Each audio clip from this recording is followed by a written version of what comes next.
Hello. Hi, everybody. I assume we're live. Are we live? Yep. Okay. Yeah. That's why we down. I'm Ryan, I'm Salem.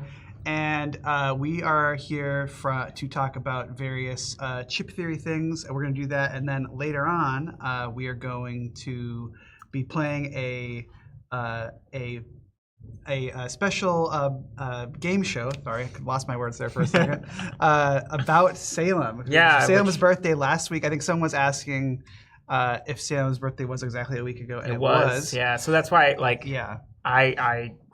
This is all news to me because I wasn't watching the stream last Thursday because I was off. I was not here. So we thought it'd be fun to do a Salem-themed birthday stream. Yeah, so it was much to my surprise, all of a sudden get a message from Andrew just being like, "Oh, by the way, you need to answer some questions about yourself. Give us like a real answer and some fake answers so we can do a trivia about you." And I'm like, that's because we love you, and the chip theory community loves you because it's like, you couldn't just do this about you couldn't do this about Gilly. No one wanted to do a Gilly stream. He's not here, and he was supposed to be here, so we can all make fun of him. Yeah. He had a meeting or some important thing to do. But before we do the game show, though, we are going to be talking about we're going to be answering some questions from people about whatever they want to talk about. Probably more focused on Elder Scrolls-y stuff, I would say. Yeah, and also too, if Gilly were here, he could maybe answer some of the more logistical-based questions. Unfortunately, neither of us are knowledgeable to answer any logistic questions, so I just want to get out ahead of that now. If you have any questions that are about when are we getting an update about this thing, or when's this supposed to arrive, or things like that. And we did post updates for most of the games just recently, too, which is great. But we unfortunately don't know anything about that, so it's mostly. I would say we fortunately don't know. I like not knowing about that. Ignorance is bliss sometimes. Yeah. But anyway, though, we will try to answer questions more about the gameplay story stuff. But before we get into the actual questions part of it, we wanted to talk a little bit about the difficulty modifier stuff that we've been working on. Mm-hmm. So Salem, I've been helping out with it, but Salem has been really kind of spearheading that effort and doing a great job. And so, Salem, is there anything that we should talk about, just kind of general overview about how that's going, when we kind of are, what our timeline is on it, what people can expect, that kind of a thing? Yeah, so I don't think we have an estimate as to when we want to release it. I know we've said before the next campaign, which is still true. We are running playtesting right now, which we're currently trying to have wrapped up by around the 7th of July. That can flex, a little bit if we feel like we want a bit more. What is nice, however, is that this is going to be an online printable PDF. So if we do realize we missed something, there was a big error here, we can always just update it. We accidentally called it the Younger Scrolls. Oh my god. That would be yikes. So, we recognize that, so we're all right, we still want it to be good. We don't want to overlook anything, but there is that aspect to it. We can always, and then it's, we don't have to be essentially we don't need to make an errata for it because we can just constantly update it whenever we want to. Mm-hmm. But yeah, we're working on that. It's coming along pretty well. Through playtesting, we've already gotten a lot of good feedback to sort of narrow in the focus on what it should look like. So originally it was going to be it comes with a section that we're calling the archives, which is just a way for you to just check off boxes on, hey, which quests have I completed? So if you're a completionist, it gives you essentially an official document for you to be yep, okay, I did the Black Marsh Mages Guild. Okay, I've done the Morrowind Mages Guild. Things like that. Then there's another section called Accomplishments, which is sort of full of just goofy achievements. Some of these achievements are things like beat a full campaign without anybody going over 3 cooldown. So they're all things you can currently do in game. No changing of rules needed. They're just goofy challenges, and some of them are more just kind of in a classic video game sense. you'll do something weird because it's funny, and then an achievement will pop up and say, hey, wow, you did that weird funny thing we put in there. So some of them aren't even challenges. They're just like, hey, if you know, you know. Yeah. You know, like... Or maybe there are things where it's like, you wouldn't normally do this thing, but like you're like, oh, I have the opportunity to do this, and I want the achievement, so maybe I'll do it. Right. They don't unlock anything though. They're just because again, this isn't coming with any. What if they unlocked something and you're looking at the PDF? You're like, oh, okay, now it opens up a hyperlink. The secret bottom of the box. Yeah, because this is just a PDF, so it doesn't come with any new components or anything like that. So these achievements are just meant to be like fun little things. And then the last one is probably the thing most people are excited for, and this is the augmentations. These are essentially the difficulty modifiers. For playtesting. Oh yeah. Well, I was gonna say you can say what you're gonna say, but I just wanted to make sure that like people know that like I like that they're organized into like multiple kinds of augmentation. Yes, yeah, because that was actually something that was like the first big thing we realized when we put it out to playtesting, because it was originally just a bunch. And we've been playtesting 15. We're not 100%. Like, I'm not saying there's going to be 15, at least initially. You know, again, we can always add more if we want to. But we've just been playtesting because we want to try to find, like, so we cast a wide net, want to see exactly which things are really resonating with people, which things are fun, which things are just tedious and not actually engaging. How can we refine them? Can we combine them, you know, so that each one is more individually impactful? Those kinds of things. So we've been testing 15, not 100% saying there's going to be 15, though. There might be, but again. Originally, it was just, here's 15. Go at it. And some of the initial feedback was like, oh, I'd love a little bit more like direction as to like what's a good recommendation of combos, or can these be categorized? And so for the next round, we divided them up into 3 categories. There's things that sort of directly impact battle, things that directly impact your character progression, and miscellaneous or auxiliary. And with that, it actually sort of created a kind of an interesting way for us to create almost as what some other people have been asking for, which is an expert mode plus, or like a master mode, which we weren't totally interested in doing because whatever we wanted to put out there, we wanted to make sure was exciting for even the people still playing at apprentice or adept difficulty. So the augmentations don't require you to play on expert, so they could still be like, well, I still want to play on adept, but I really like this augmentation. And we did have some players who did that too, who played. Yeah. Oh, yeah. In fact, that's how I've been playtesting it with my core playtesting group, and like, it's honestly, it's like, oh, I love this. This is a lot of fun because it takes away some of the stress of expert, but it adds new stress elsewhere. But in the interest of an expert plus mode, now we can essentially add an accomplishment in the achievement section that is called like expert plus 1. And it says, complete a campaign on expert with 1 augmentation active from each category. So you're like, all right, so you're still, on expert. So you still have to play it on expert to get that achievement. And then you have to add 1 augmentation from each. So you still have that flexibility. Which ones do you want to add?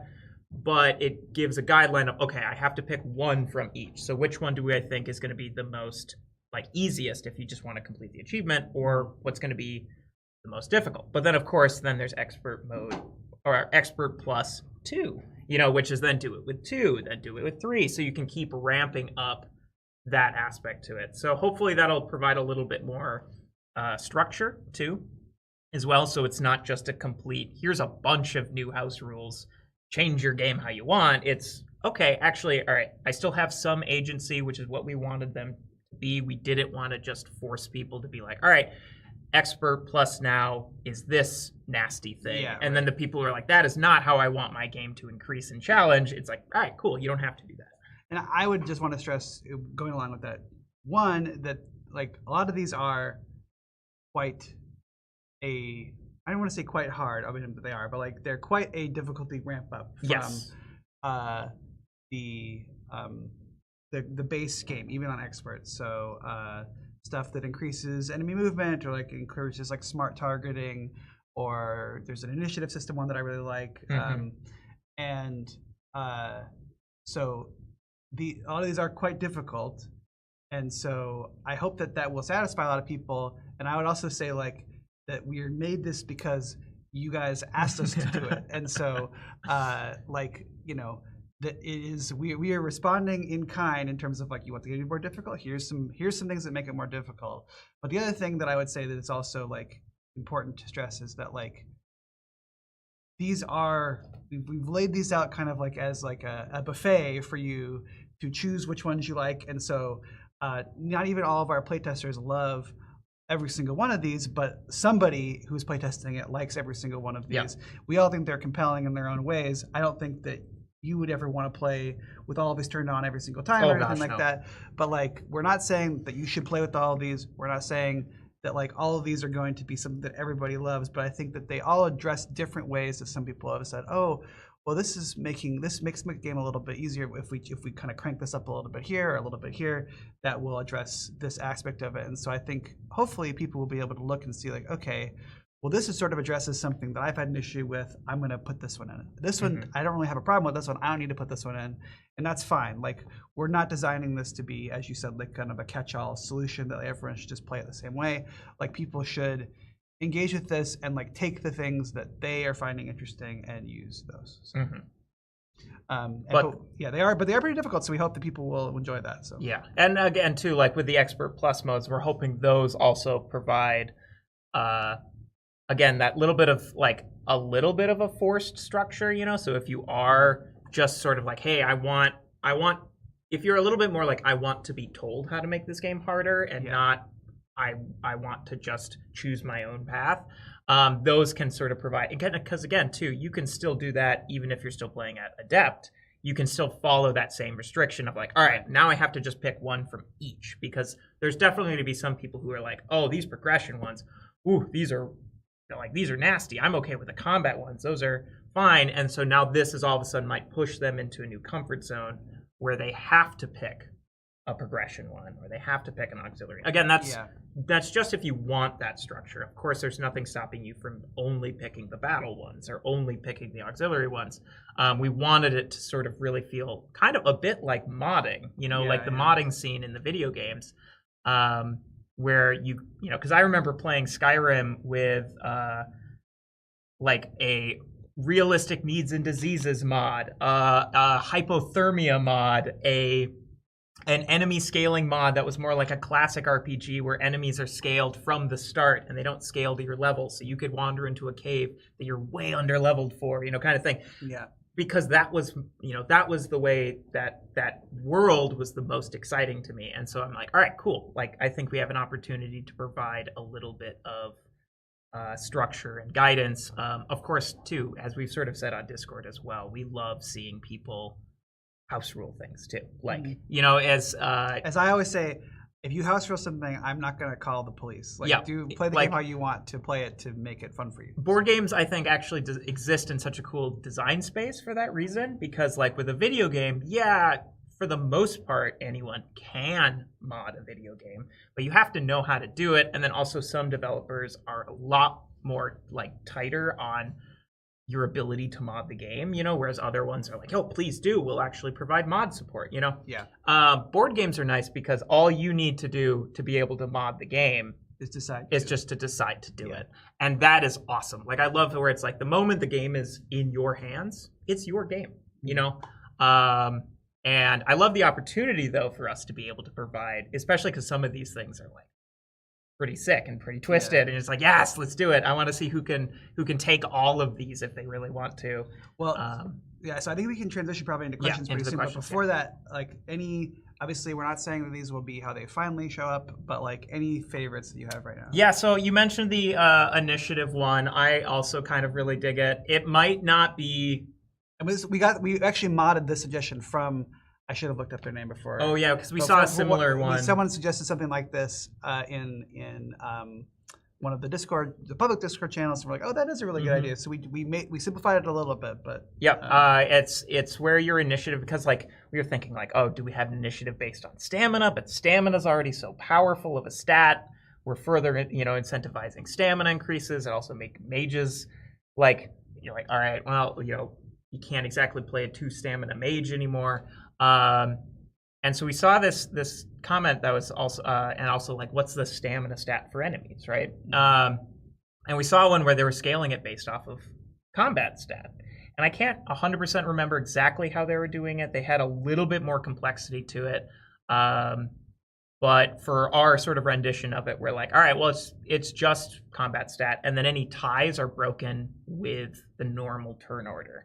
And so then for adventures, that'd be the number of combat skill dice you have trained. And what's, it's still tough because, like, yeah, if you're playing a build where you normally didn't want any combat skill dice, you're like sort of struggling, like, oh gosh, like I need to spend this. But it's kind of in the same way of if we just had an initiative stat from the get-go. Yeah. Where it's like, all right, well, that's still something you gotta invest in. But at the very least, you can still use combat skill dice in any build, because even if you're playing a mage, roll them up for defense every now and then. So like, that said, we still got some great feedback, great notes about some situations where you're just, you could just be completely like. Let's say the crocodile, which has a 4 combat stat, just spawns right next to the entrance tile, and 4 combat skill dice is a lot to ask for. So in our initial, like, we sent it out again. We added a way for an adventurer to sort of double their combat stat for the purposes of initiative. Yeah, by taking fatigue. We're still working on it. We still want to try and find a nice, elegant solution to do it, but like. It's an interesting system because, yeah, it does sort of force people to train things that they otherwise might not have wanted to. So in a way, it also becomes a progression modifier, too, because it's a little bit more restrictive in guiding you. Again, we're still working on the details. We still want to get it to a cool spot. And then, of course, I've seen some people sort of in the playtesting being like, I don't know, I just don't feel like an initiative system is engaging in this game like it was designed around the original turn order. I'm like, that's awesome too. Like, just don't do it. Yeah, like we because you're right. Like we did design the game for its original turn order. Any kind of initiative system is going to have to be pretty like either grafted on. Yeah. So, but it's a cool way to sort of really push a little bit more towards combat skill dice. In ways that you might not otherwise expect. Yeah, I like that one a lot. And then the other one I really like is the one where if you move into a hex on the map that has a landmark basically that has an icon on it, you have to stop there and do that. So if it makes you more intentional about like the way you're moving around the map because you want to go to a combat, but you'd have to go through a peaceful to get there. You'd have to stop at the peaceful, or you'd have to like spend more fatigue to get around that. So it makes the map movement a bit more feel a bit kind of crunchier in terms of like your decision making space, which is. Nice. I do actually want to real quick actually mention my true favorite though, and one I think I will probably always play. The lockpick one. The lockpick one, yeah. So we just have one simple where it's like all lockpick checks have to be ordered from left to right, and. Like sometimes it doesn't, it's sometimes you get lucky. It doesn't change anything. But where I've noticed is the most interesting is where you get the 2 digits. You get like the second and third digit in your first roll, but your first digit is like 5 off. Is 5 off, and you're just like, do I take it? Because then I could just complete this. Like 5 fatigue's a lot, but if I don't and I adjust one of these other ones. Like, am I gonna get it? And it's really interesting, especially when you start getting into like traps in delves. It makes delve traps a lot more scary. It makes other lockpick checks, like for encounter cards or quest encounters where you have to do a lockpick check or things like that, makes them a lot nastier. Yeah. And it also makes like Ledgermain, because Ledgermain is crazy good, I'd say. Almost makes lockpicking kind of trivial. Now it's sort of like, oh gosh, we need our Ledgermain. You go do this. So I think that's probably my actual favorite one that I have a hard time ever seeing myself taking it off, except for the purposes of like playtesting. I'm smiling when you say Ledgermain is so good because I had Ledgermain when we were playtesting something this week, and I kept on rolling the level 2 Ledgermain die and getting the. You got the bad result, but every time. But it is a very good skill. All right, should we? Yeah, so let's hop into questions. So I think let's say, as you said, we can't really answer a lot of questions about fulfillment, but we can answer some Elder Scrolls questions. If people have like Cloudspire questions too. And to some 20 strong questions, we can answer some of those as well. But yeah, happy to take questions from. I'm going to scroll back to see if there's anything. I don't know if have either of y'all been compiling questions, or should we just scroll up through the chat? I see one person saying, will the Betrayal of the Second Era convention promos be available on the CGA website? The answer to that is eventually. I don't know if it's going to be right away. I think they will be available almost certainly. I want to say on the campaign. I think on Black Friday. I think we might have some small window of exclusivity, but eventually they will be available on our website. Yes. We can bring this closer, right? Okay. That's not gonna. Yeah. Oh no, I paused myself. Okay, great. Oh no, they're gonna see the laptop. Yeah. The illusion is broken. How do I scroll it? You use, yeah. I never use laptops anymore. Oh, there we go. Oh, it's the opposite. But all right. Okay. Let's see. 1,000-yard stare of the cat. Did we get to play along to the trivia in the chat? Yeah, I think we'll probably just make sure to give maybe because there's a delay. How long's the delay? It's trivial. Trivial. Yeah. Yeah. I mean, I don't think we're gonna be I don't think there's any prizes or we'll even be keeping score, but absolutely, it'd be fun to see what people think the answers are. Actually, there's a really bad bag of mango Dorito Loco chips. Oh my gosh, we'll ship it to you. Yeah. It's expired by a good year at least. Okay. That's about it. So that we can just go down. Right, that's a question. This is a. Okay, so are we on track for Fall Cloudspire delivery? I know we said not to answer questions about this. That's going very well. Obviously there's always things that can happen. Just at the manufacturing process, we've been seeing that a lot. And I'm not trying to throw our manufacturer under the bus, but we've been seeing that a lot with Tanglewoods, where we've had a lot of manufacturer issues just because there always are issues when you're making a new product. Things pop up, but I would say internally the Cloudspire stuff is moving along really well. And we're basically done with the proofing process on that, and so that is going according to schedule right now. Do all Keel chips glow in the dark? Yeah, this is in reference to the most recent update, which certainly didn't mention the Keel chips glow in the dark, not even a single time at all. So if you could believe it, they actually do glow in the dark. That's crazy that you knew to ask that question. So, any more hints about the fall Botsy expansion content? Yeah, I'm trying to think about what we should say about that. How do I stop this clicking? Okay. We sound so old. Let's see. What can we say about it? I mean, there's going to be some more regions. There's going to be some more. There's going to be some more skill lines. There's going to be some more classes. Obviously, I think we have. I think we did say. Did JW say during the last stream about the race stuff? I think he did. Well, I'm gonna say I was gone. I had my birthday. I'm gonna last say week. it then. Maybe this is a breaking exclusive. I don't think it is. I think it was discussed last week. But we are releasing as part of one of the things we're releasing is new hero basically chips and arts that have it's the same races we've already had, but they'll have new art and stuff, and then they will have their own new racial abilities. So basically, there'll be 2 more Khajiit. So if you want to play with a party of 4 Khajiit, you can, and 2 of them will have the original abilities. Cut-burst ability. Yep, and then there's going to be a new one that we've been testing that will. So basically, now when you're picking your favorite race in Elder Scrolls, you have multiple options of their skill. They have the same stats and stuff because we still wanted it to feel a similar vibe, but just a kind of another thing that sort of reflects that race's ability in the game. So that'd be a big one. I think that's the testing of that is early, but that's been responded to really positively, and those are really. And we've been testing those internally for a while too, and been very excited by a lot of them. Yep. I struggle a little bit to know how much to say about some of that stuff. I know that it's been talked about a bit of that there will be some sort of, things you can transform into representation.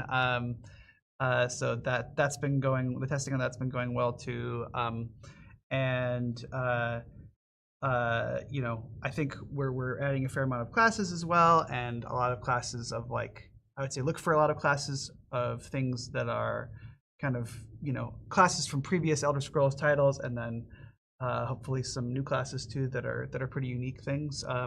to us where we've kind of like found things that exist in Elder Scrolls and made classes out of them in a fun way. Yep, there's some pretty cool stuff. I remember one of my favorite comments in our print and play testing project. That's too many P's. Was like we were inviting people into the project, and I just see on in the forum somebody just goes like, "I'm just looking over some of these classes. These are bonkers." And I'm like, "Yes, cool, awesome." Yeah. So let's see. Thank you, Raven, in the chat for asking some of the fulfillment logistical questions that we can't. Thank you. So here's one: is the Botsy expansion just a horizontal expansion, more of the same, not vertical update to the current game? So I'd say it's horizontal, yeah. Mostly. So I mean, like, we're not updating the game. There's a couple of little language tweaks we're making, which we'll discuss more as they're officialized. But like, generally speaking, I think the bones of the thing work quite well. And so we are making, as we said, like new regions, new skill lines and stuff. The one kind of like big, like different thing we're adding this time is the Daedric Prince stuff, which is basically like additional like ways basically that you're striking these bargains with Daedric Princes, and they will give you benefits for making this deal, but also they will make the game harder in other ways. And then you know, for people who just want the benefits, you can do that. People who just want the game to be harder, you can also do that. And so I'm waiting for someone to play with all of the augmentations active, and then all of the Daedric Princes active, but only the negatives. So I will not believe. Like, if somebody says I did it, I'd be like, I don't believe you. Yeah, but those are looking pretty cool. That's going to be like a big kind of new showcase. Most of the other stuff is like more, and I think I think is like that's kind of what a lot of people have been asking for. Yeah, like more, because like also too, like, we're not to sort of say exactly what the skill lines are, but like we are adding skill lines that are like good starting skill lines too. You know, so because there's 13 skill lines now with Valenwood at the moment, but if you follow the game's instruction about starting with a core damage dealing one, you know, you can, like, when you've been playing the game a lot, you're like, all right, well, I'm still only starting with these 4 or maybe 5 if you include Daedric Summoning. And, you know, like, as much as your build might completely change by the end of the game each time, like, you know, if you're starting with those same 5 and you're playing the game a lot, so we really want to make sure it's like, okay, here's a bunch of new skill lines that you can start with and feel good about starting with, that aren't like just challenge modes, like starting with speech and only using speech. Yeah, and some fun, like, kind of like secondary ones. Yes, there are still some fun new support lines and whatnot too. All right. What is your favorite part about Awakened Realms 20 strong development? Well, we've announced what all the decks are, right? I gotta say, my favorite thing has been the weirdness of Ether Fields. There is some truly goofy stuff in that game and its expansions, and I have been like as I was going through and making all the cards and whatnot, just finding things to put in there, because like we did have to make. I don't want to get too into the details of the gameplay of those, because I think we want to wait to sort of talk about those more at a future date. But like Ether Fields isn't exactly a high combat kind of game. Like you know, you're going through these different dreams, but you're not like, you know, constantly fighting monsters. You're more like dealing with weird abstract concepts, or, you know, evading things, or just trying to get them to like leave you alone while you unravel the mystery. And that part is kind of hard to translate into the 20 strong like format. And so we've sort of adopted it to fit into a more classic 20 strong format, though you could definitely say like, oh, I'm not fighting these monsters, I'm just pacifying these things, or, you know, however you want to sort of contextualize what you're doing with the dice. But it also meant like, all right, time to go through and really find, because it's not like there's just an enemy deck in Ether Fields. It's sort of like, all right, here you're fighting the realization of a sad truth. I'm like, yes, I love this. A kindergarten teacher. A kindergarten teacher, or Wednesday's murderer. So what I've liked the most about doing this is that I think, on a personal level, and maybe this is not as meaningful to like people who are going to be playing this stuff, but it's like I think these decks are really like all of the decks that we make, but like these ones too are like they really show off like kind of the personalities of the people who made them, and so that's very heartwarming for me to see as somebody who like knows these people, but also like I think at the same time they also just like showcase like what a versatile system 20 strong is and continues to be. And so like just to background a little bit, like the Nemesis deck is one of the last things that we'll probably produce that was like the primary design person on it was Logan.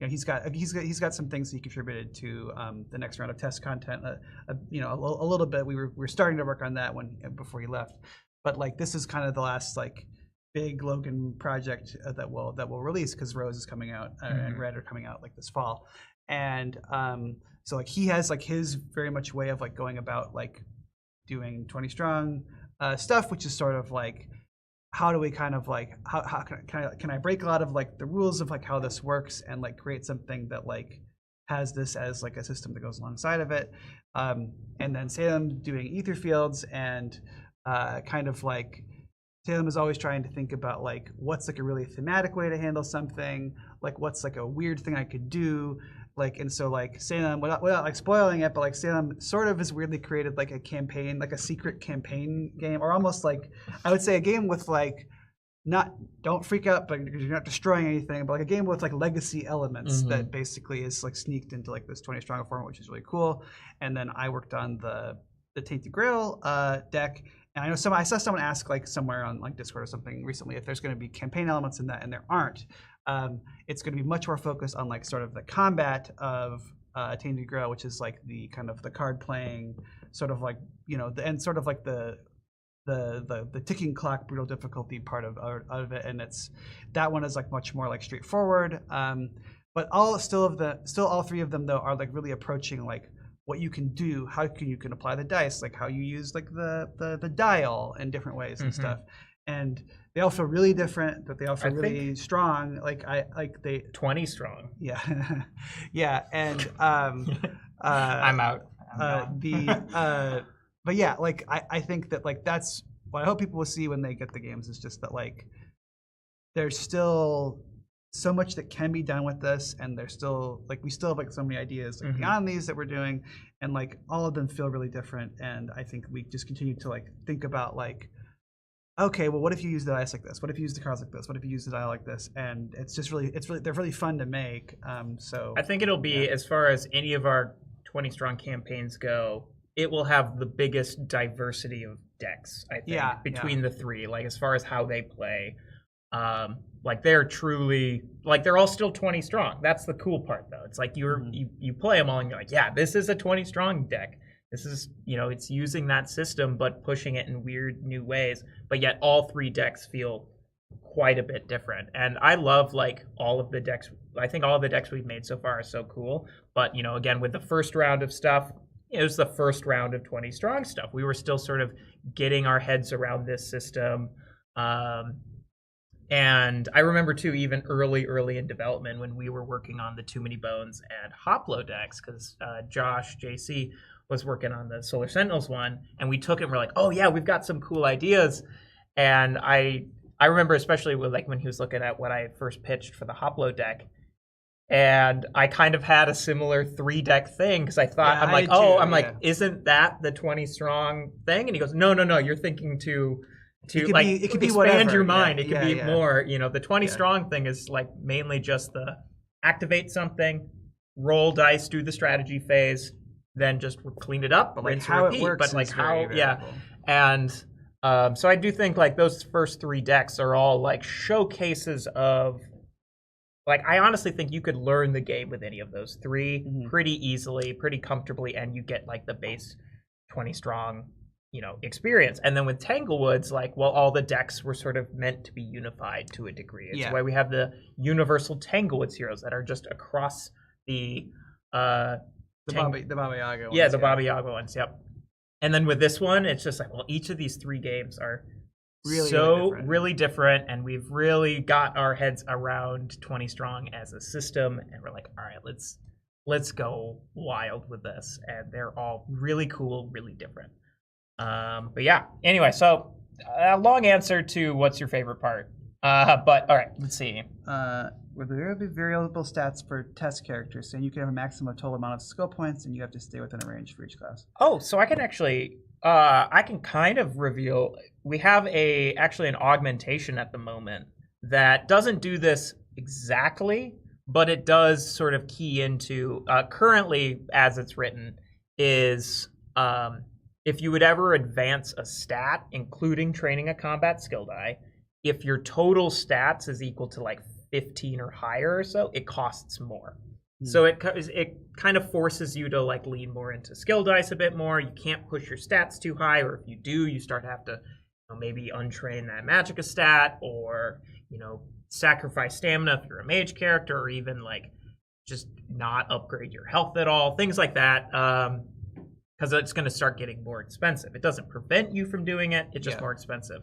Additionally, too, to sort of hint at one of the new Daedric princes that we've got, it gives you essentially the negative is it floods your map with a bunch of these tokens that you have to spend XP to remove if you want to use those spaces. And the most straightforward of it is you put it into your attribute slots, and you're like, all right, well, I don't have access to that attribute slot, so I can't train a die or a token there until I remove this other token. However, you can actually even put them elsewhere. You can put them into your active slots. So your active slots are limited until you get rid of them. You can even put them in the end of your cooldown track. So your maximum cooldown that you can have is limited. Lots of different things to play around with that. As far as like this specific thing about the variable stats for like the actual races themselves, I don't think so. At least not like. We've always kind of tried to avoid that. Like, we want people to not feel like they. I know that there are some people who are like, well, you should do this if you're a red guard or whatever. But like, I do think that like, generally speaking, you can make whatever kind of combo you want with whatever race you want, which is what we would prefer. I like. And we also want we want people to be able to do what they want with the characters they want. Yeah, and we do still want though that each race has its own like identity too, and that's both with the once per battle abilities, but it's also with their stats and things like that.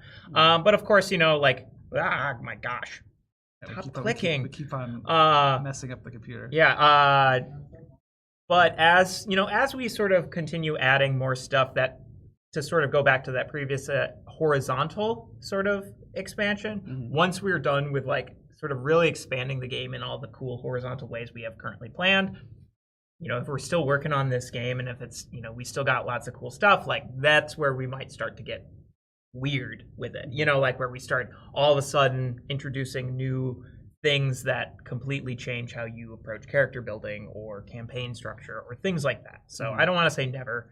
And there are both an augmentation and a Daedric Prince that kind of fall into a similar category. Yeah. All right. Who would go to Gen Con? That was already answered.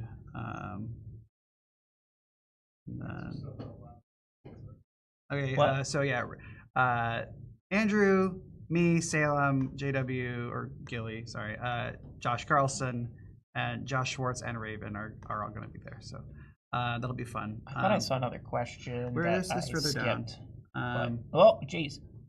Ah! All right. I'm going to say Andrew was a monster for not providing us with a mouse. Yeah, what the heck? Trackpad. All right. So to be honest, I was hoping for a more vertical review of Botsy after a few plays, but there's some skill paths that seem to be optimal. I can speak to this a little bit. I hope they can get rebalanced. So I'm using 2 fingers. Yeah, I know. It's just one finger off screen because it keeps wanting to click even though I'm using 2 fingers. Okay, I'm not clicking. It's just the tap. I've turned off the tap to click on my own laptop. You actually have to push it. So I want to talk about like the vertical thing and rebalancing stuff. So now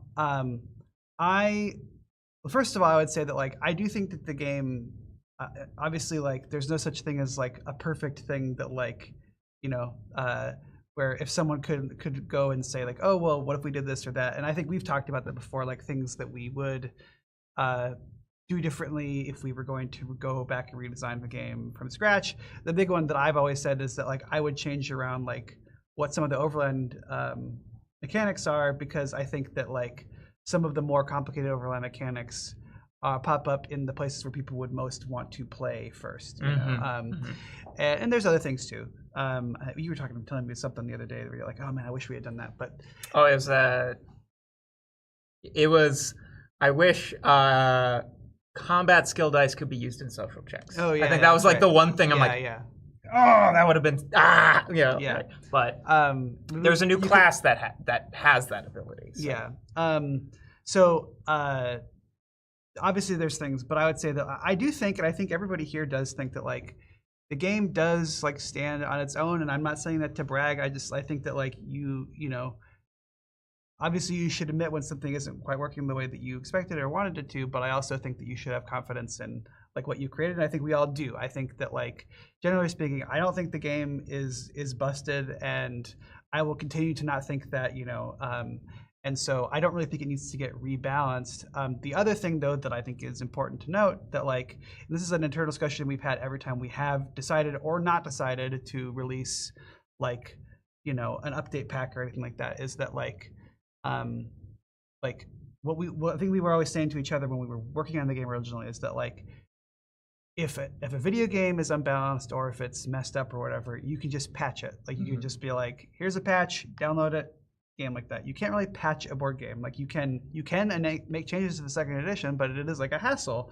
Like people either have to buy a new rulebook or they have to like look up that stuff, or they have to make materials themselves, or have to get stickers or whatever, you know. And it's not like we've never done that. Obviously we have, but it's something we really try really hard to avoid.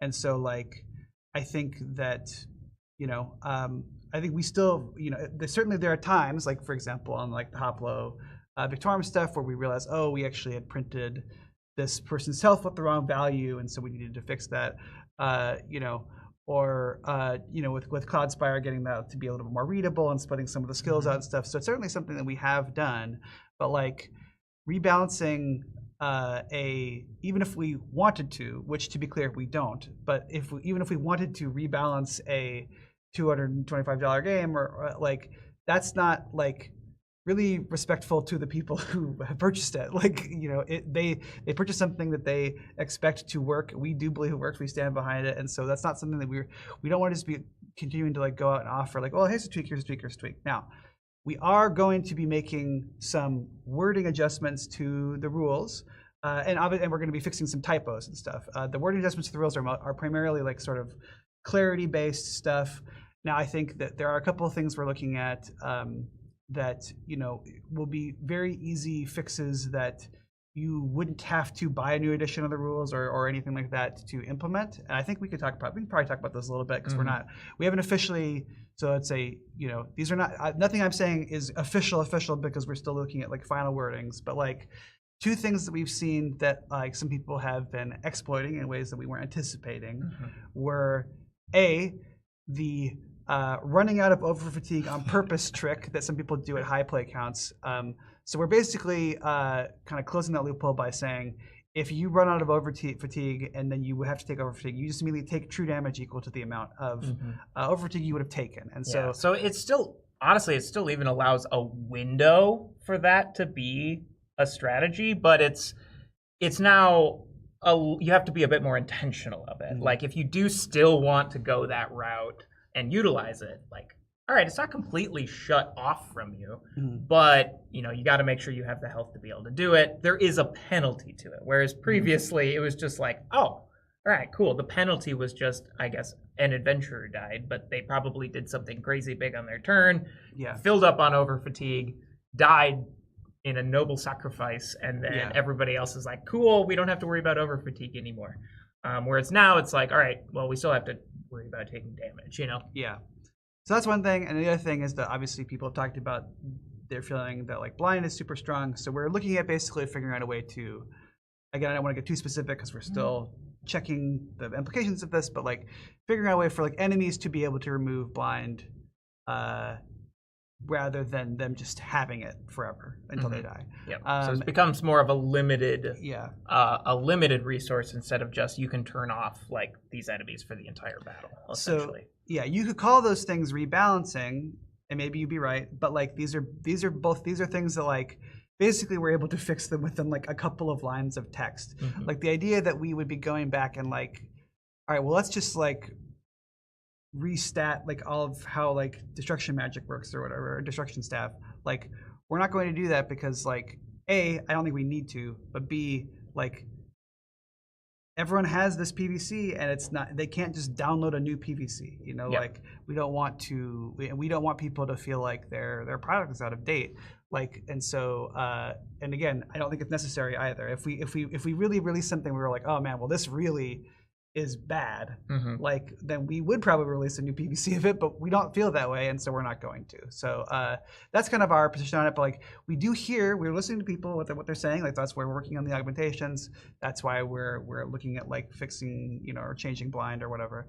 But that's sort of like the level of like modifiers we're talking about doing is something that is like very easily implementable. Doesn't really require people to like rethink or relearn any aspect of the game. That kind of a thing. Yeah, we would much rather have like either with the augmentations or the Daedric Princes, or even just like the fun, exciting things you can do with new skill lines that aren't strictly power, you know, like just raw damage. You know, we'd rather like have it be like, okay, well, we like the space that the current stuff exists in. We like the unique abilities that Destruction Staff can do and how powerful it can really be, or like how powerful like Spell Sword might be able to do and the cool combos it can do.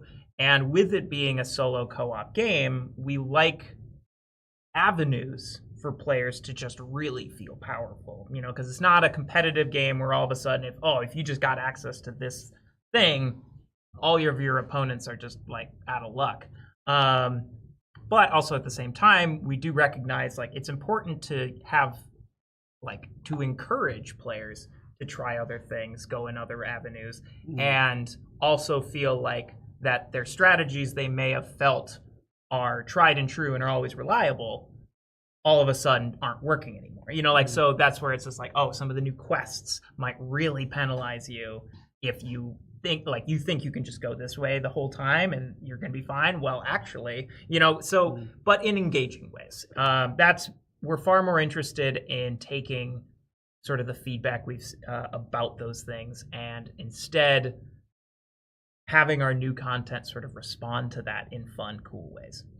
All right, I think in the interest of us getting to the next section, we should let's cut off the question. Let's answer the questions that are in here, and then So Salem has asked a plant to appear in the chat. Well, look who it is. I know. I didn't ask. No, sure, of course. No. There's genuine demand for this. There's a plant in the chat who's asking for a Burn Cycle 20 strong. No, it's genuine. Burn Cycle 20 strong? Question mark. It's genuine. I am so sorry. I think Burn Cycle 20 strong would look incredible. Like I think that like it's oriented. I've got some cool ideas for it. It's oriented super well. Like the aesthetics of it are oriented super well. I think that's not me saying no. I would say there are not currently plans for that. The thing about 20 strong is that it has been really successful for us in a very like exciting way, and so I think that the question now becomes like, what do we think is going to compel the most people to like buy in on one of the decks? That doesn't. I'm not saying that means that that's the answer. That is not Burn Cycle, but like, you know, there has been lots of interest from like various parties, and then we also want to continue to make new stuff like Solar Sentinels in that world. So like, those are always just things we're considering when we're looking at like new decks. Let's see here. There's a question about TNB2 being a thing, and it is a thing. We are talking about it. It's not going to be a thing for a while, but definitely talking about lots of different ideas for it. I think it's very, very preliminary, so I think it would be a mistake for us to like say this is what it's going to be because we don't know yet. But there's lots of exciting ideas. Josh Carlson has been working on a lot of brainstorming for it, and he's just got a lot of really cool concepts. So a lot of things where we're trying to kind of figure out like what the scope needs to be, scope of it is to be. And I think something we also want to be welcoming to new players, not just people who have played 20 Bones before. So, are you doing anything fun you were willing to share for your birthday? So my birthday was last week, so last Thursday, and so I went to the Arboretum, which was great. I've been there before, but I didn't realize how big it was. And we went to Owamni, which is an incredible, delicious, like Native American indigenous restaurant with all like indigenous ingredients. So I like, the place is really good. it's so good. Yeah. It's so good. Oh my gosh, it's probably our favorite restaurant. So absolute blast, and an escape room because I am addicted to them. I went to an escape room with Salem once, and I felt like a fool. Was this the one we did with Federico? Yeah. I was like, I like escape rooms, and I usually do like okay at them. And then I went with Salem, who is great at escape rooms, and Logan, who used to design escape rooms. And I was like, well, I don't even need to be here. Okay. Fallout 20 strong, but focused on the VAT system. Also, we didn't hear too much about your side of Felines of Fetch and Bone. How was that for the CTG team? Well, so Fallout 20 strong for the VAT system. So that would be like, obviously we have a deal with Bethesda right now for Elder Scrolls stuff. Like if we wanted to license a different property, that would have to be a new deal that we would strike with them. It's an interesting idea though. It's not something I don't know that we really know yet what we're doing next with 20 strong. Like we have some like general ideas, but like I think we're sort of waiting to see like what the response is to the Awakened Realms one, which I do internally we do think is going to be very exciting for people, but we're still kind of looking at that before we decide where we're going with it next. Felines Fetch and Bone, we did not do really internal development on that whole project like at all. So that was a previous project that like obviously the Felines part wasn't, but it's a reskin of the existing system that Joe had made. And so the CTG side of it was like, selling it and making, but like largely it was a graphical endeavor, and the graphics team did an incredible job. The game looks so cool. Yeah, that's going to be the version I just. Yeah, but I mean like the entire project though, like the both dragons and felines, like they did an excellent job. Bree Linso was like our lead graphic designer on that, and she did an excellent job and worked on it for a long time. And then Federico did all of the non-dog and cat based art for it, and like it looks great.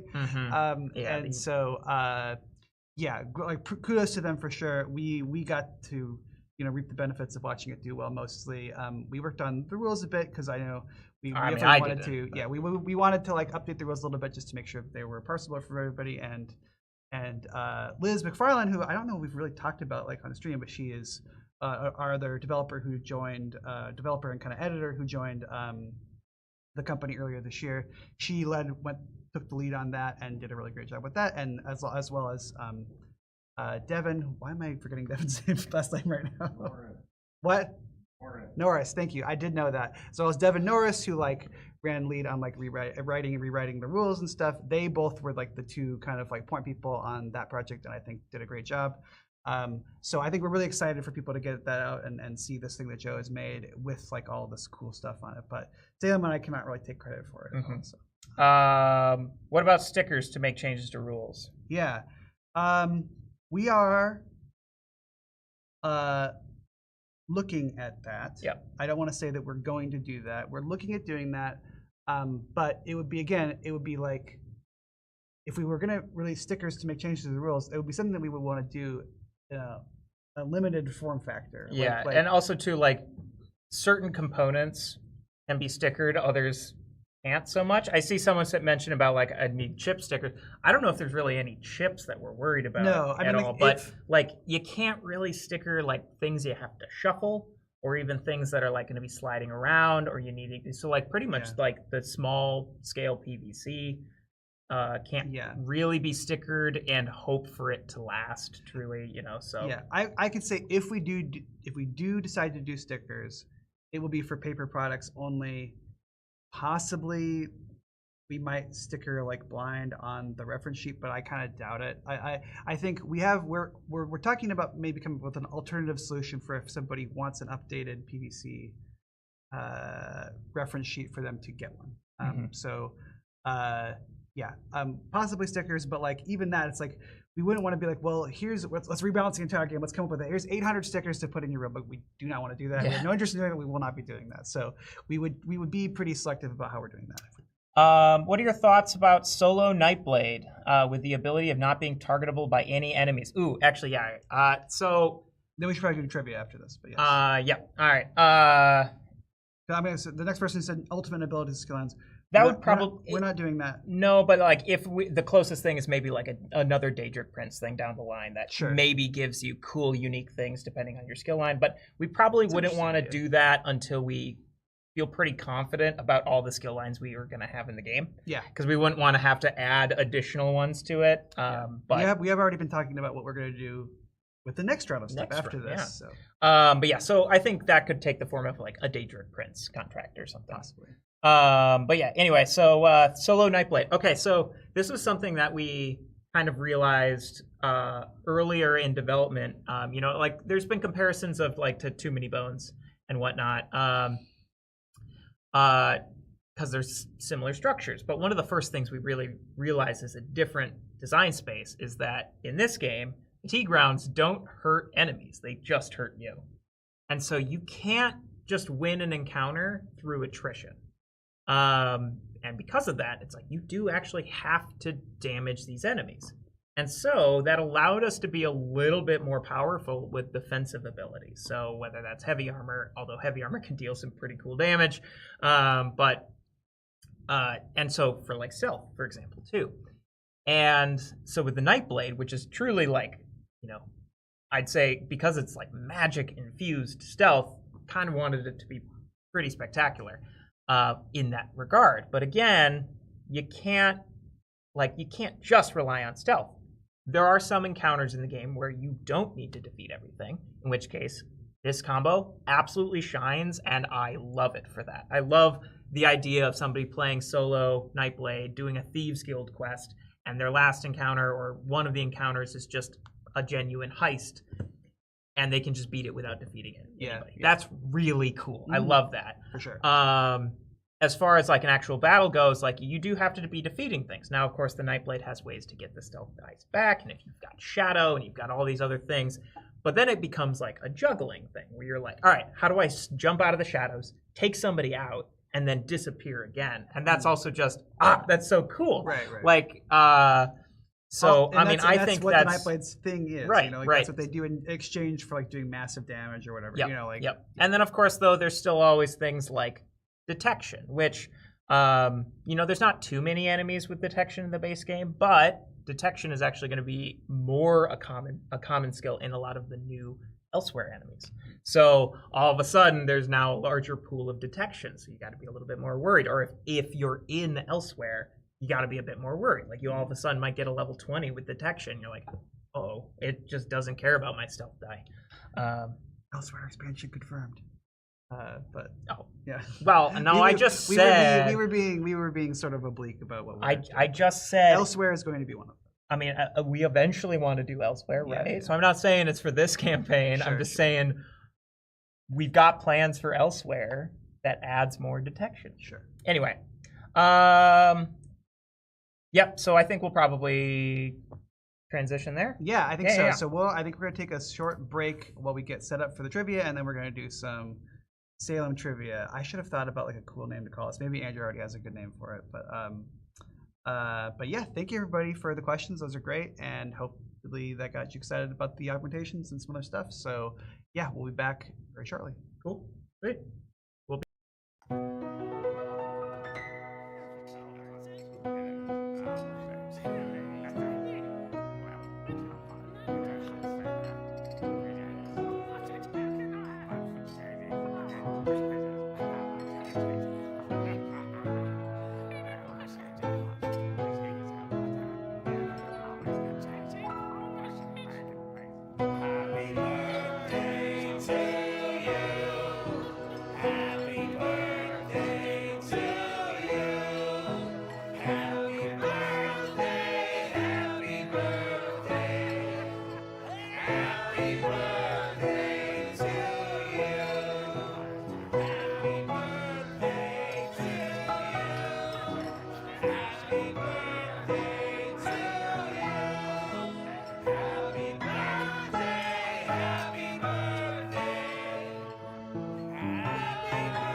Hello. Hello and welcome to a trivia name that I don't know what it is. The Salem Dollar Pyramid. Uh-huh. That's what we went with. Salem, Salem, Salem. Let's make it Win. Salem. Who are we? I'm Andrew, and I'm just here to say, if you like this type of content, make sure to give this stream a like and subscribe to the channel. I'll tell you to see also, when more come out. so Andrew was bemoaning before the stream started that the how to play Elder Scrolls videos on our channel have been viewed quite a bit, but they don't have any likes on them, or very many likes on them. Those as well. So you should go like those so that more people will see them, because I think most people who have seen them agree that they're a pretty cool and funny way to learn how to play the game. So you should, if you like those, you should also go back and like those as well. I'm going to say it because I am not too proud to just ask people to do that. So and you're not too proud to ask people to do it on the current video, but you feel weird asking people to go do it on the previous video. So go like all of our videos. I'm fine to do it on live streams, Yeah. and then I forget to do it on previous Go back videos to because I the care more cycle about trailer and click the like button. You should also Yeah, comment under like this all- video. Go find our TikTok channel and give that one Burn Cycle video where I pretend to be all of the different bots in an infomercial and give that a like. That's still my favorite video we've ever made. And you should also comment under this video, release the forbidden Unbreakable playthrough. Oh, the Lost Unbreakable stream? Yes. Lost Unbreakable. There's a forbidden Unbreakable video. Oh, it was a video. That Sam and I played. Good. There's a It's good. different forbidden stream that is Rage of Tyranny. I'm not talking about that one. I'm talking about the funny one. not the watch Logan and Salem. It's so sad. It gets so The fact that there's multiple that you could be referring to looks really funny. No, but there's a good one that we actually should release sometime of Sam and I playing Unbreakable. Oh my God, It's one of the One of funniest. the comically worst gameplay. Yeah. Oh yeah. It's good. Like, y'all made some bad choices. So if you want to see us just totally beef it on playing Unbreakable, you should comment. and There's ask for it. truly every single day that you can lose in the game. Like, and you like props, you played it out Should we just- to the absolute. Yeah. We just start a longest hashtag release the Salem cut. Yeah, release the Salem cut. feature. All right. I mean, it's not a specific cut. It's So you the should whole release it. thing. You should release it in If like you black wanna and white. cut it, Oh, I yeah, would yeah, be and we happy go- to we'll- have the- we'll have call the it, like, footage of Gear locks are gray or whatever. Yeah. It looks so Oh. great. Everything in slow motion. And it's all to sort of So you push have to provide a context max subscription. because, And Jared most Leto's in it for people- some reason. Most people don't know about the Justice's Gray edition of the Justice League that came out on HBO Max. All right. Well, yeah. This is the price is Salem. So. Who wants to be a Salem-aire? Yes. Salem Dollar Pyramid. Salem wants to be a millionaire. The newly Salems. Salem's game. Smarter than a Salem grader. Are you smarter than a Salem grader? Are you Salemer than a fifth grader? Salem.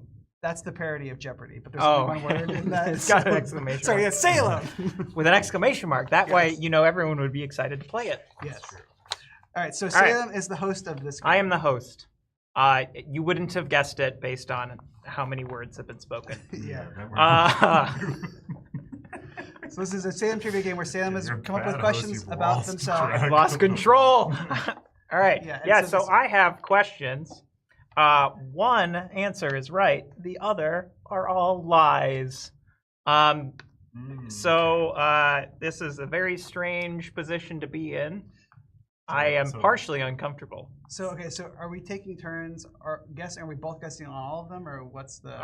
So just write in pen on the table in front of you. Yeah. your answer. Rip that little Okay. campaign journal thing in half. Oh, I don't have a pen. Oh, I do have a pen. Yeah. See, we were prepared. This is my US Alien Naval Spirit Academy Hunter pen? Dead. Was this for our mirror stream? What is this from? I think our mirror. Oh, that I have no idea. U.S. Naval Academy. All right, we are prepared. So Carter's joining What? the Navy. As well. Oh, Yeah. because the Navy. all right, okay. Not the So Navy. You ripped apart our and for mirror those stream. playing at home, feel free to drop. These are going to be lettered, so you can just say A, B, C, or D if you want to play along. How are we gonna remember that our names were race car and backwards are race car? Just we're moving Backwards on. are We're like moving on. unicorns. We're moving on. Okay. I'm the host here. Listen to me. All right. So this is all some silly, dumb fun. I was given a lot of these questions. How many questions are there? I don't know. I didn't number them. Okay, good. Not that many though. This is a Professional short-lived host here. experiment. Oh. Thank you. There are 12 questions. All right. This is why we have a Question crew. 1. What is Salem's favorite food that can go in a burrito? Mhm. Is it A, mushrooms, B, rice, C, onions, or D, a big meaty steak? And so it has to be able to go in a burrito. Yeah, specifically it has to go in a burrito. Who If it- wrote these questions? Who did? All right. So are you going to give the answers after we write it, or are we going to give the answers at the end? Ooh. I let's, think let's do as we write them. As we write 'em, 'cause then we can get- I know somebody did a whole point thing, and it kind of defeats the point if we do it all at once. Yeah. All right. So I have said onions. C, I onions. said A, mushrooms. Hmm. And the correct answer is A, mushrooms. Yes. I got 1 point. Yeah. All right. Accurate. What is Salem's favorite board game? Is it A, Scout, B, Mansions of Madness, C, Dead by Daylight, the board game, or D, Tower of Madness?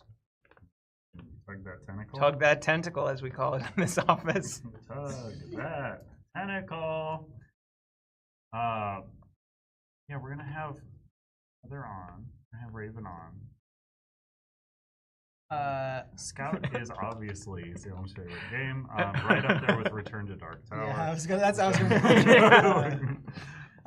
Salem has a very balanced and good view on both games. I almost put Return to Dark Tower, too. I said B, Mansions of Madness. I also said E. That is correct. It is B, Mansions of Madness. Scout is the game we played the other day, right, Andrew? The circus thing? Yeah, Scout is the one where you can't change the order of the cards in your hand. And all the cards Scout is the notorious game that I was taught by Josh Swartz, and I was very tired, and I ended by throwing the cards at him, and I went to bed. That was a fun game. I liked it. Yeah, no, I most like people do. Scout I a lot. recognize. Scout I'm in the. rules. Most people really like that game. I just. All right. He had a much better time with Isle of Cat. We played that at Gen Con. Nothing. I can't even speak to the quality. I don't remember much of that Play experience. Isle of Cats with me. I would play it. It's Yeah, good. yeah, It's yeah. good. Isle of Cats is I good. was just That was gone. a very late night, and you were just out of it. All right. What is Salem's favorite good bad movie? A movie that is so bad that is perceived to be good. Is it by some? I believe by was some? the whole- Well, no, you didn't write that. Oh no! Is it A, Fateful Findings, B, Troll 2, C, The Room, or D? I wasn't gonna say anything because that's how my wife says that word, and she drives her crazy when I make fun of her. Or D, Love on a Leash. Oh man! It's between Rum. it's between two of them. Yeah, not to be confused with Rum. The Rum. Rum is a Oscar-winning film, and the Rum is not. Okay, All right. What'd y'all put? I said Love on a Leash. I also said Love on a Leash. That is correct. Yeah. Fun fact, I actually haven't seen The Rum Oh, yet, I don't but know, I've I seen these other ones. haven't seen Fateful any. Findings is a close second. Fateful though. Findings is That very was what I good. almost said. To anyone Troll out there, 2, Troll very 2 is good. also really good. Troll 2 But to anyone out there who aren't familiar with Neil Breen films, they are the gift that keeps on giving. Yeah, But Love on a Leash Also, is just something else. You can also watch Love on a Leash for free on YouTube, I believe. Oh, And there we don't go. worry, the first few minutes being in dead silence. That's an artistic is not choice. An error. That is how the movie does open. All right. Similar theme. What is Salem's favorite good movie? A movie that is perceived by most to be so good that it's considered good. Is it A, The Fall, B, Hiroshima Mon Amour, C, Suspiria 2018, or D, Suspiria 1977? This is hard because I know that Salem. I know one of them that isn't, but then I know that Salem.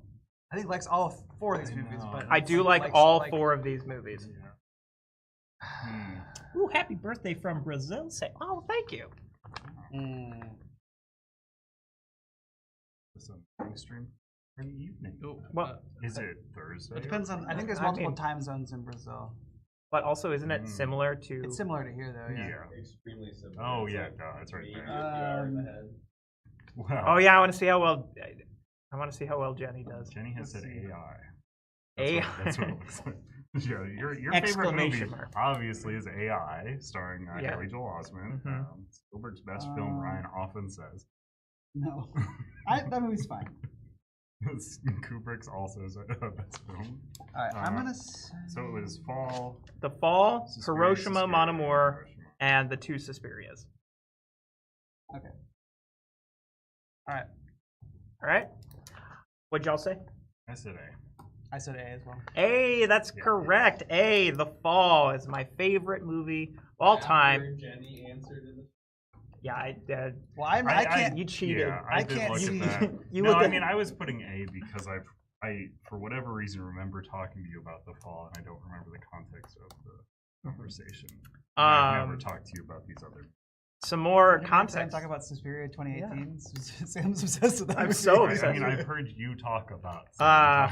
So some more context on the. So The Fall is my favorite movie. Mhm. Hiroshima Mon Amour is my second favorite movie. It was my favorite movie until I saw The Fall. And then Suspiria, I'd probably say is number 3, but it has the this is the 2018 one.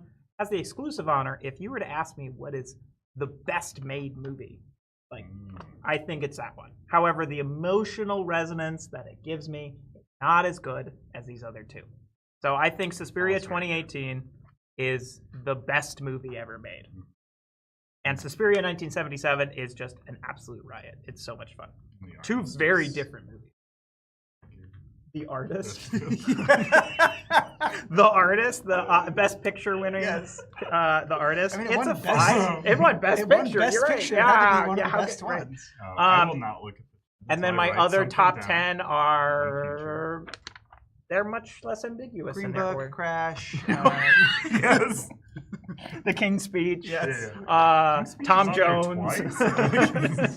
What'd you say? Tom Jones. And Thunderball. What is it? And Bulls. Thunderball. Thunderball. That's like my least favorite. That's Bond why I film. said it. It's a funny. Except for All right. Okay. Days of Thunder. Days of Thunderball. Big thunder face. All right. Okay. Whew. What is Salem's favorite baseball team? So this is notorious baseball fan and Salem loves aficionado. baseball. Salem loves baseball. We've got the Bedrock Boulders. We've got the St. Louis Wolves. We've got the Roswell Grays. Sorry, I should say A, Bedrock Boulders. B, St. Louis Wolves. You couldn't do B, C, Bedrock Boulders. no, I wasn't that smart.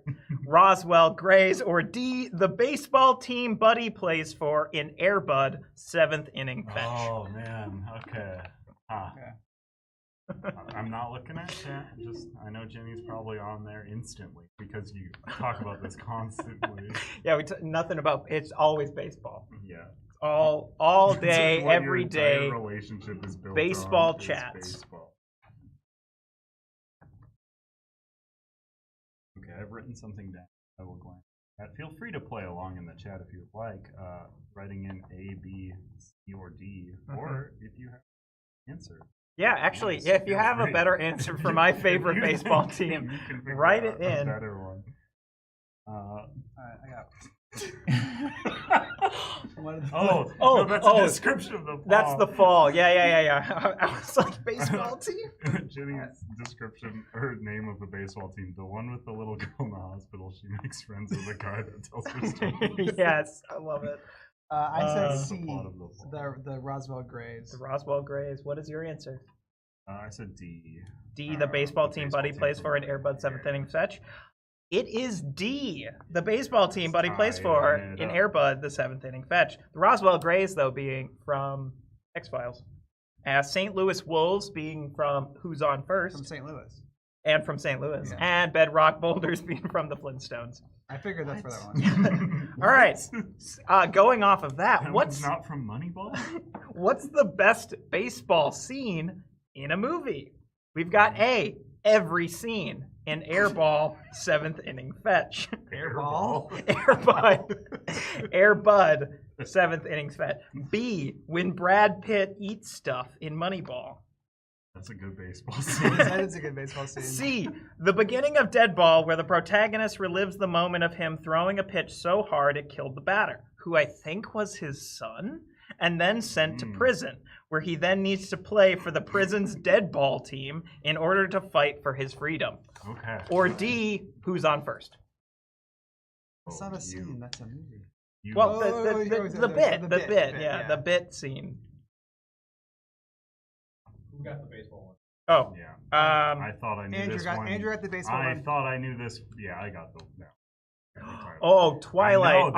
That is the right answer. That is the right answer, and that's why I wrote that question so I could get a free point. Sam's making these questions just to antagonize. Okay, all right. Raven gets all the points, but that's not a listed answer, so either of you can't say it. The best baseball scene is when Brad Pitt has lost, his team is lost in Moneyball, and then he's like listening to his daughter like sing to him in the car, and it makes me cry. Does he eat in that scene? And he's always eating in that movie. Yeah, I didn't even register the answers you said because I was waiting for the Twilight scene to come. I almost put a basketball scene. Okay. So it's. I should have put the Twilight scene. You're not wrong. That is the best baseball scene. I did not even intake the answers because I was like, not Twilight. Don't All right. need to know the It's letter. A, every scene in Air Bud's 7th inning fetch. Sure. B, when Brad Pitt eats stuff in Moneyball. C, the beginning of Deadball, where the protagonist relives the moment of him throwing a pitch so hard it killed the batter, who I think was his son, and then is sent to prison, where he then needs to play for the prison's Deadball team in order to fight for freedom. Or D, who's on first?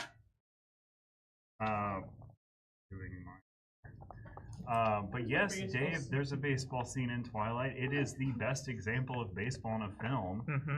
It's they play very good. Super Black Hole by Muse, I think. Supermassive Black Hole by Muse. Yep. Yeah, and they show off their vampire powers while they're doing it. Yep. They throw and hit real hard.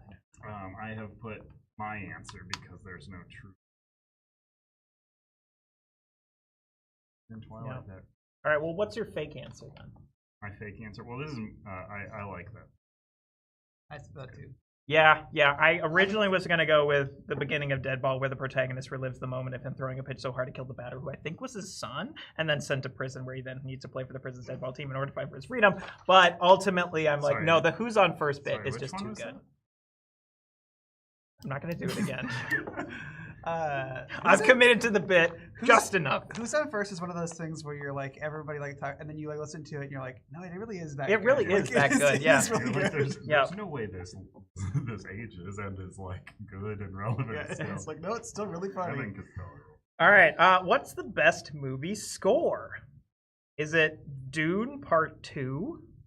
Is it The Lord of the Rings? Grouping them all together. Is it Godzilla -1? Or is it Gladiator? Sorry, A, Dune Part 2. B, The Lord of the Rings. C, Godzilla -1. Or D, Gladiator. I'm seeing some good honorable. To me, that Lord of the Rings is lumped, but Gladiator's no, I was going to ask about. So I think Salem was talking about the animated The Lord of the Rings. The War of Rohirrim? No, the Ralph Bakshi one. Yeah. It's all three movies, or all three books. What's the first two? Oh, yeah. None of those movies have baseball. Yeah, that's you guys, that was a good joke. Have you guys noticed how? This started out being like, what's Salem's favorite, and now it's somehow transitioned to what's the best.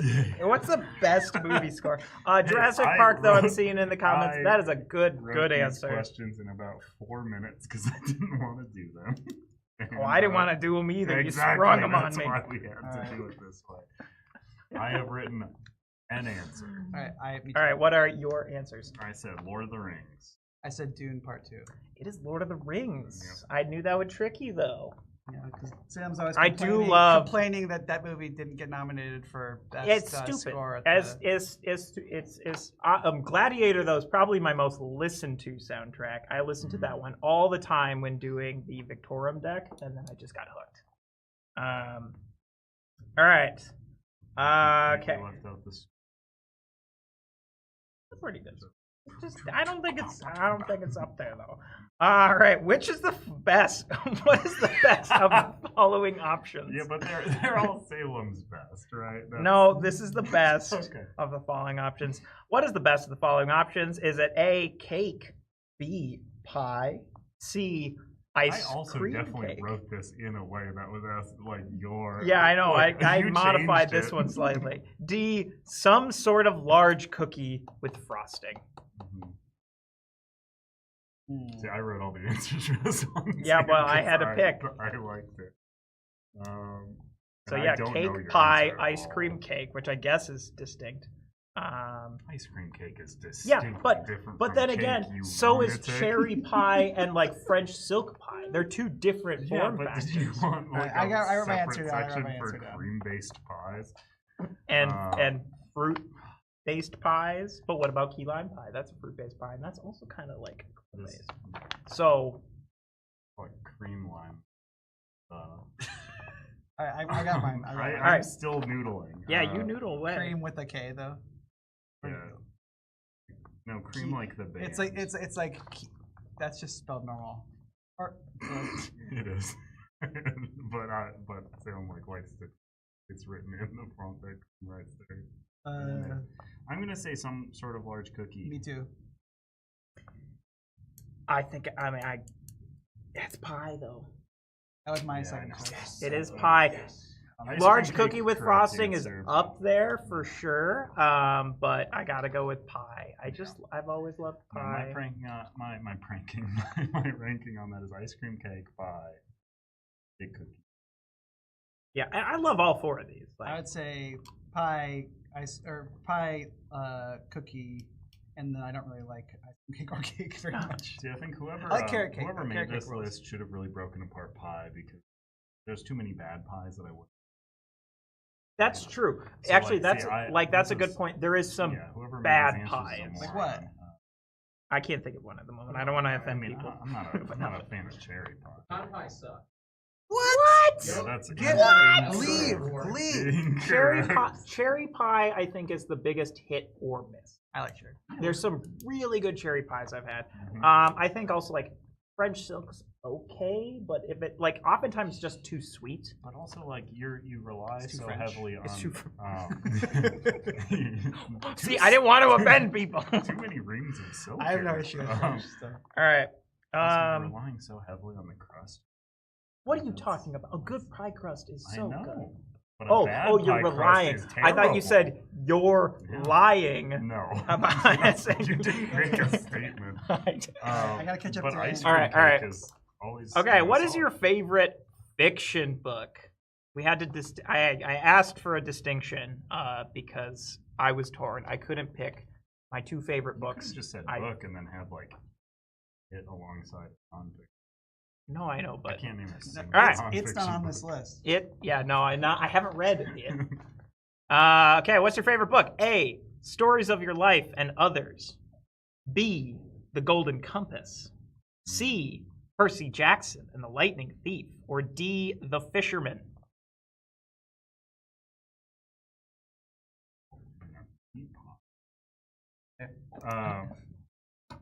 Sorry, Meat it pie was is not my favorite it pie, I'll just be was- honest. one that I don't know. Shepherd's Golden pie is good. Compass. That's not Percy really pie, Jackson. though. I need to find a vegetarian What recipe for was shepherd's D? pie. What was D? The Fisherman? Word. Twilight. Haven't read it. I've only seen the movie for the baseball scene. Yeah, Sam only likes the baseball scene. in I the watch book it for of the baseball Twilight. scene. I watch it for the baseball scene. I read it for the baseball scenes. An Air Bud book. There's a novelization, I'm sure, of Seventh Inning Fetch. Oh, Right. page by. Okay. All right. There's no rule that What's- says a what dog can't is- write a book. What's your answers? B, I said Golden Compass. Is A, Stories of Your Life and Yes. Others, which is a collection of short stories. If anyone out there has seen Arrival, that is based off of one of the stories. So very good. But I do like all four of these books. They're all excellent. All right. What is your least favorite movie? This was tough. We've got Gamer with Gerard Butler. We've got That's what it's called. we've got B, Marmaduke, the animated one. C, Are there options? there Yeah, are, there's yeah, two- there's a there's two live different action. Marmaduke I movies, haven't yeah. seen the live action one, but I have seen, for whatever reason. Also, spoiler: these are all terrible. Yeah. C, the Emoji Movie, or D, Ratatouille. Precisely. Is it Ratatouille? This is my question. Was when I saw that movie. Is it Ratatouille or is it Ratatouilleing? I thought it was They- Ratatouille. I think they Or say Ratatouille. That's what I thought. if I remember correctly, they say Ratatouille in the His movie. character That's is how they named pronounce that, it. right? So it is a knockoff there's- of Ratatouille Yeah. from. Speaking of Brazil, there's a Brazilian company that I think it is. for a Yeah. while, when a Pixar movie would get a trailer, they would instantly like throw together some dumpy like 3D animated thing and throw it into every red box in the Oh, yeah. country And and flood them so that To parents be. would be like, "Oh yes," I think there was one for Brave that's just called like Red Hair or something. Like there's they did one for like every release. yeah, It was I've crazy. seen the Little Panda Fighter. So they also did it with DreamWorks movie. The little panda. The little That's the a better little name, panda. actually, than Kung Fu Um, Panda. I like that one. Toes, I have yeah, I Toes. haven't seen Tappy. Plan B. Yep. Yep. Oh my goodness. This was Gamer, Marmaduke, The Emoji something, movie. Ratatouille. Okay. Ratatouille. Bad. Like you did not enjoy it. Yes, correct. These are movie. I did not enjoy any of these. These I are think not I- so bad they're good. I They think I are know the just answer to this. insufferable. But which one did I Mm. insuffer the most for? Man, I've seen one of these. Which one? I mean, I've watched clips of it. I said, as should I have said. Yeah. And I mean, I think I know the answer. I'm saying, have you written your? Yeah. I think A. I'm saying B, Marmaduke animated. It is B, I Marmaduke. was Yeah. swear- I was. It is Pete Davidson, I think, voices Marmaduke. That's J.K. funny, Simmons is man. in I it. believe- doesn't Owen Wilson voice him in the live action version, I think? Maybe? I think so, yeah, yeah. The Was animation Marmaduke is so... talk in the comic? No. No, Yeah, no. that's when I was just like, He just like sits somewhere and everyone's like, Marmaduke, you shouldn't be sitting there. It's like, Yeah. it's How like, is this more cursed than oh, right, What? right. It's, Oh, and yeah. it's, yeah, so this because is like, nobody wanted it. awful? it's, Yeah. oh, the animation is terrible. It's wild that they went back for a second. Like, Yeah. I All right, don't I'm gonna like how skip we this did one it. and come back to it. That's gonna be our final one. So it's Okay. chip theory related for our final Mm. question. But so penultimate question here: what is your favorite album? We've gone away from best. We're now back to favorites. What is your best album? favorite album? Is it A, Boston by Boston? Is it B, Sunrise on Slaughter Beach by Clutch? Is it C, Sinner Get Ready by Lingua Ignota? Or is it D, Dark Side of the Moon by Pink Floyd? Yes, it's be like, this do is not also, pay a, attention. this is not just trivia, this is just how much do these two pay attention to what I talk about. It's These are all amazing. There- though. there are Again, two- none there of are- and none of two these are. albums- there are was two albums on this list that working. you. There are two albums on this list that you, I think, have talked about as being among your favorites. So that's Three on- of them actually. Okay, okay. Yeah, there's only one that's not on my tippy top, but it's still a really good album. Read says you read them again. Read them again. Okay, we have A, Boston by Boston. B, Sunrise on Slaughter Beach by Clutch. C, Sinner Get Ready by Lingua Ignota. And D, Dark Side of the Moon by Pink Floyd. They have 3 of the 4 of these on cassette. This is fun. That's been my latest exciting sort of passion is big- cassette tapes. they always biggest acknowledged best way. They really All right. All right. I got mine. I said C. I also said C. That is correct. It is C. I do love Yeah, that's all right, of Raven. these. I know Salem. Yeah, Sinner Get Ready, Yeah. absolute favorite album. It You A is Yeah, we did, both yeah. got it. A is the better.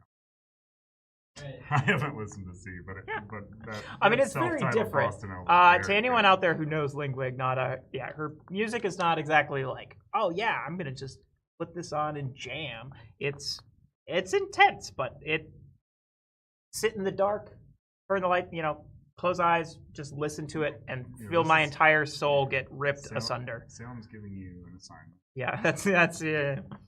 If you want jump scares in your music, listen to Sinner Get Ready. All right. All right. Final question. The score being 8. Ooh, so we have a chance to tie it up. Yeah. We could make this one 2 points if we wanna potentially give Sator a chance to pull ahead. No. It would have to have some extension. I feel like Ryan is more likely to get the last one. Anyways. Well, I looked at what you. There's actually. I thought there was another. I thought you would say one of the other people who's not on here. So I'm a little bit curious. Okay. So you're saying I should have put that other one on there to trick you? I think I do know the answer, but I'm surprised that there was another one that's on this list. What is your favorite burn cycle bot? Is it A, packet, B, transmitter, C, lithium, or D, EXE? I'm very surprised you didn't have torrent. Torrent? Yeah. No, I should have put torrent on there because I mean she's up there and it would have been a perfect trick answer.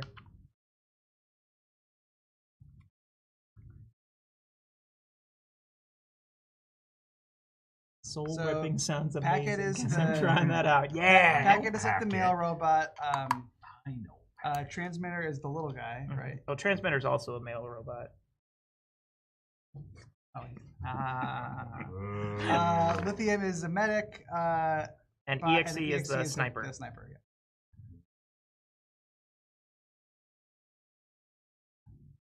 Surely means.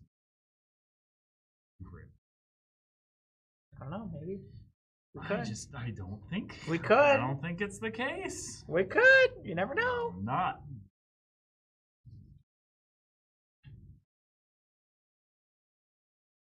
I do sometimes listen to other things than brutal atmospheric tech death.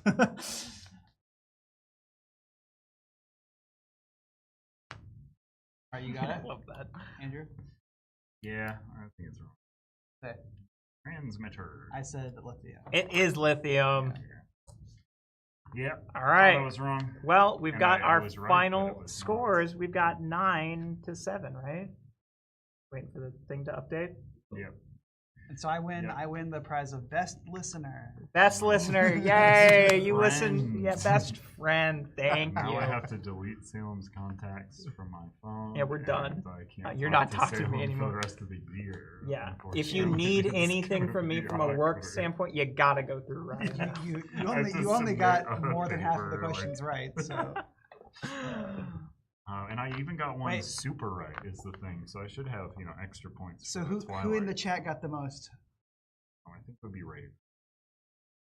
Anybody else? I mean, Jenny got a few.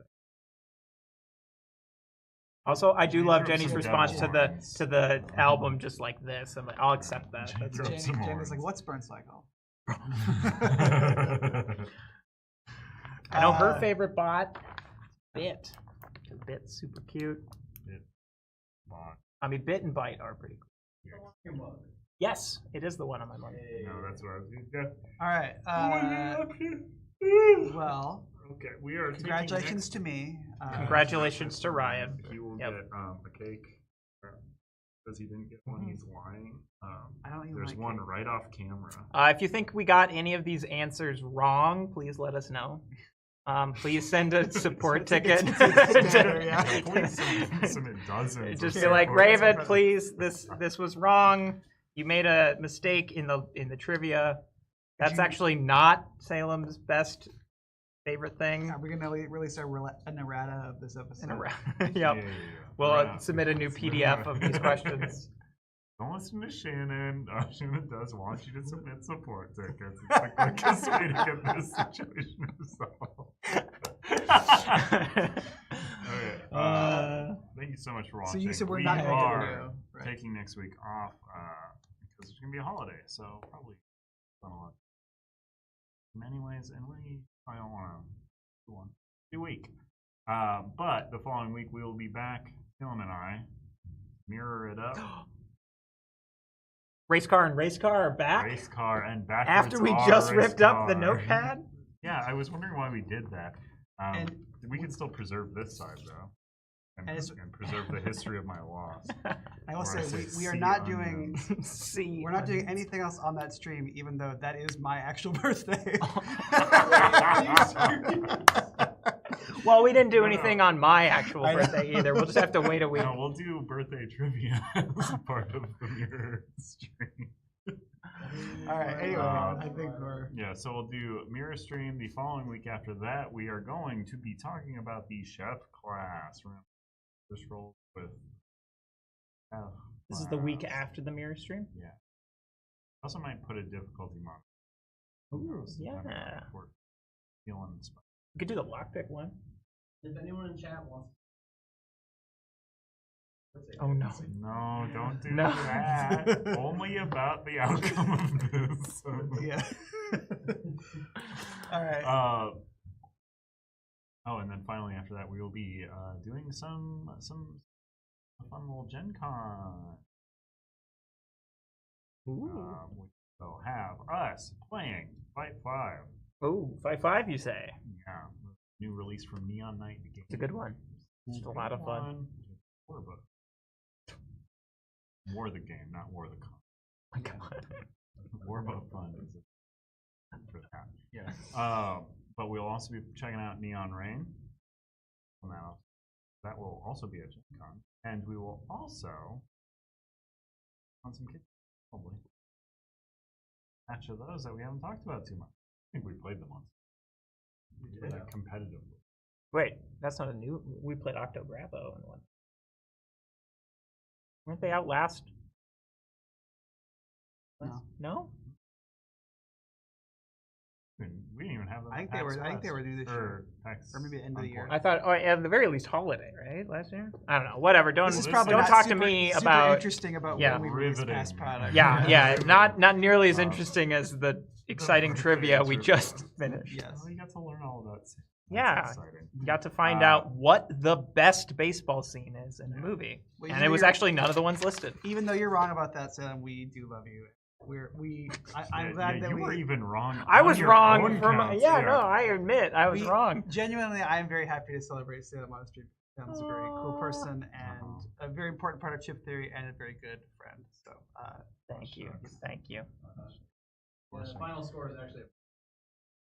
Whoa! I wasn't Man, doing that for points. compliment. Yeah. Salem's the best. My best friend. This the is best fake. person Lose I've points. ever This is known. obviously disingenuous. I wasn't doing that for points. I didn't know that the points were even still active. Yeah, get those points out of here. All right. Thank you so much for tuning in. Again, if you like this, make sure to like the stream. It helps us a lot. And subscribe to the channel if you are informed about more. Join us back in 2 weeks for Mirror Stream. If you want any of our games, they're available on the new website. Check it out. There's a Hoplo sale on there. I should have mentioned Oh that. yeah, up we do have a top. Hoplo sale. There's a sale on Hoplomarcus Forum, Remastered, and Associated everything that things. combines them and expands upon them. Pandora, Aprilis, all that stuff. Oh, Aprilis in there. Or maybe not. I could be wrong about that. No Aprilis, no Don't Aprilis. listen Sorry, to Ryan, sorry. he No lied. Aprilis. That's a promo I thought thing. I thought Aprilis was available. You're wrong. Sorry, my bad. Word cloud? Oh, yes. -12. Get out of here. Thank you so much for tuning in. Join us again in 2 weeks. All right. Goodbye. Bye. Bye.